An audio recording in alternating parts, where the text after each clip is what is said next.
Anak-anak, tahukah kamu bahwa semua makhluk hidup bergerak? Bahkan, tumbuhan yang kelihatannya diam saja ternyata bergerak loh. Nah, video kali ini kita akan membahas bersama yuk mengenai gerak pada makhluk hidup. Walaupun semua gerak terjadi pada makhluk hidup, tapi tidak semua dapat kita amati. Hal ini terjadi karena ada beberapa gerakan yang membutuhkan waktu dan terjadi secara perlahan-lahan. Nah, gerak pada makhluk hidup dibagi dua, gerak pada hewan dan gerak pada tumbuhan.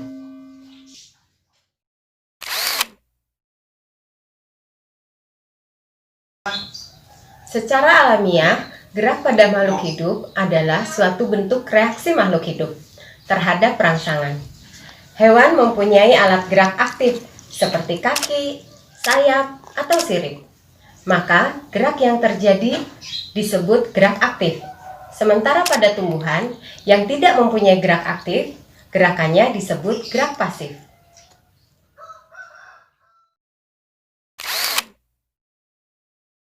Berdasarkan macam rangsangannya, gerak yang terjadi pada tumbuhan dapat dikelompokkan menjadi tiga, yaitu gerak otonomi atau endonom, gerak eksionom, dan gerak higroskopis.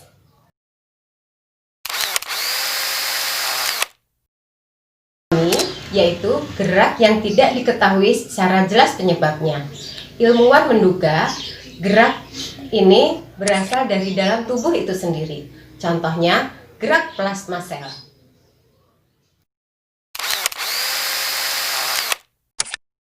Gerak eksionom terjadi pada tumbuhan karena adanya rangsangan dari luar. Contohnya, seperti pada pohon putri malu.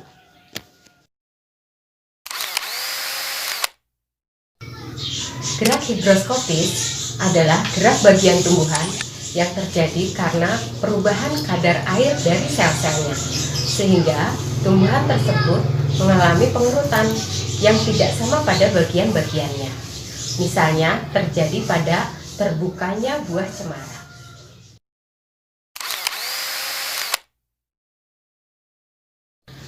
Pada umumnya, hewan dibagi menjadi dua, yaitu hewan avertebrata dan hewan vertebrata. Avertebrata adalah hewan yang tidak memiliki tulang belakang. Pada hewan avertebrata, contohnya yaitu siput atau bekicot. Dia bergerak dengan otot kaki.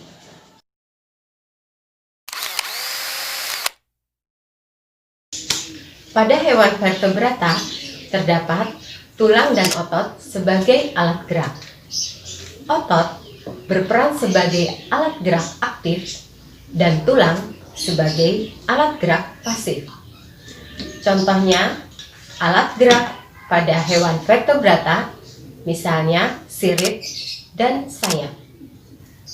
Burung menggunakan sayap untuk bergerak atau terbang, dan gabungan otot yang kuat dan tulang yang ringan, kepakan sayap burung akan membuat gaya angkat yang memungkinkan burung untuk terbang.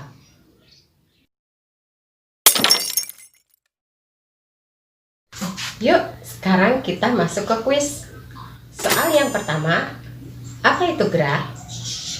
Soal yang kedua, ada berapa jenis gerak pada makhluk hidup? Soal yang ketiga, sebutkan macam-macam gerak pada tumbuhan.